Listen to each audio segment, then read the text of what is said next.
Assalomu alaykum ko'pay parada mang'at kuzatuvchilar. Bugun mana suv ishlab chiqaradigan apparatimiz sotuvga qo'yilyapti. Bu suv ishlab chiqaradigan apparati 5 dona filtrdan iborat dedi. Soatida 500 litr suvni qayta ishlab chiqaradi ekan. Bu suv apparati hamma joyi ishlab turadi, hech qanday defekti yo'q.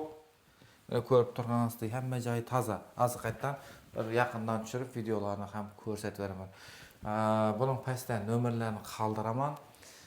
Bemalol telefon qilib so'rayversizlar. Bahosini 25 million dedi. Bunda 2 dona bachogi bor ekan, onu ham qo'shib berib beraman dedi. Lekin 25 million degan bilan qatib qolgan baho emas, bu 1 so'm tushib beraman dedi. Bemalol telefon qilaverasizlar.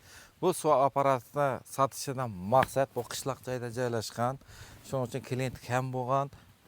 Buni shuning uchun sotishga majbur. Balki shaharda ochganda yurib ketarmidi dedi. Endi shaharda mestasi bo'lgan chiqar. Yaxshi niyat bilan ochgan, lekin aholi kam bo'ldi. Shuning uchun bu biznesi yurmay qolgan. Qishloq joyda joylashgan, aholi yo'q buni. Shuning uchun bu biznesni sotyapti.